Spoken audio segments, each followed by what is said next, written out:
Shoutout sa ating mga katong friends, kumusta? I hope na sa mabuti kayong kalagayan at positibong pananaw sa buhay. Today is May 16, araw ng Martes. Pupunta kami ngayon ng San Juan, Batangas. Dito kami manggagaling sa Santo Tomas. See you later guys, let's go!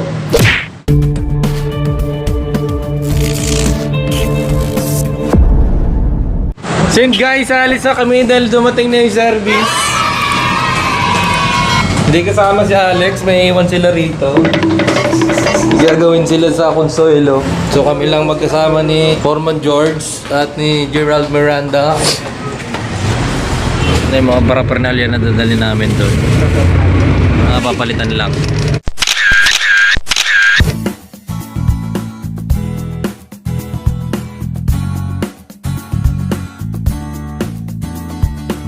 Stopover for lunch. So yun guys, stopover muna kami ngayon. Dito sa Barangay Matalca, Kanluran.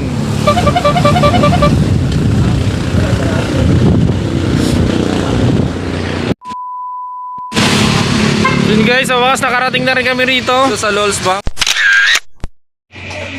Yan, binaklasan ni sir. Ang ganda pala dito sa Lolsi San Juan chapter kasi may tagapalit ng battery. Shut the fuck up, you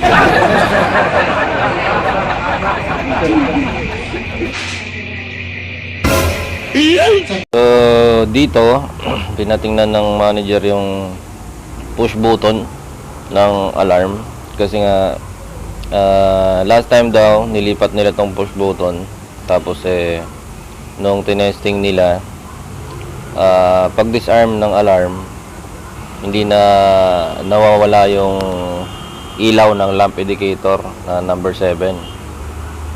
Naka-steady siya. So kaya tinawag to sa amin para i-check kung may sayad ba yung mga terminal dito. Pero wala naman nakita ito sa push button. Mukhang ako lang naman ang may sayad. Ay hindi, joke lang. So binabalik na ni Kuya George yung push button yan sa part na yan. Si Kuya George ang pumasok kasi nga medyo maliit yung tiyan niya. So naka-video lang ako. Actually wala naman akong ginagawa rito eh. Hindi nag-iilaw lang.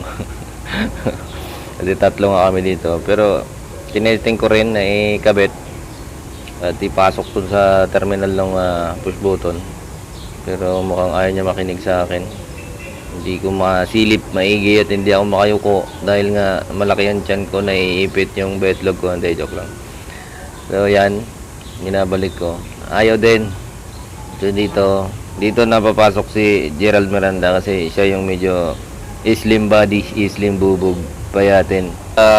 Malaking bagay talaga yung pag medyo slim ka at medyo hindi gaanong kalakihan ng iyong tiyan kasi sa mga ganitong part, mga masisikip at maliliit na space, gamit na gamit ka.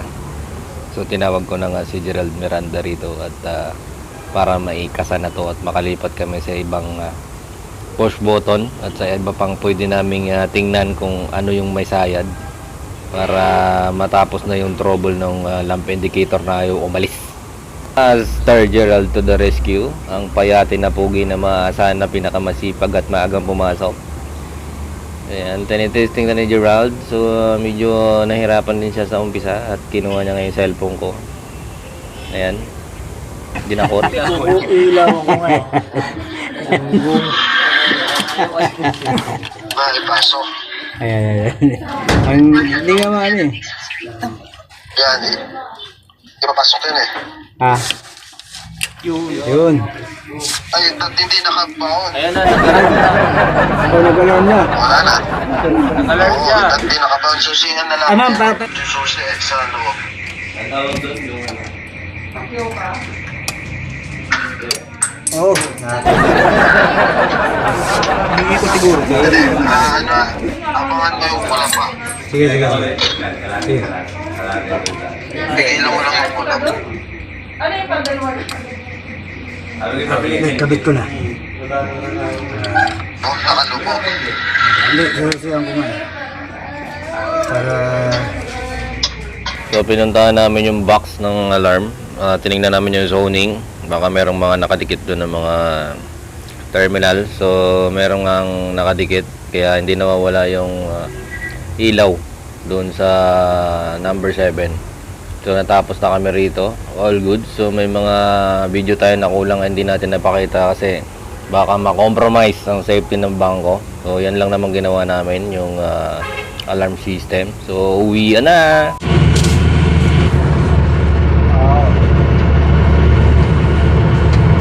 Hindi, bubutasin natin yung likod nun. Doon sa ano, sa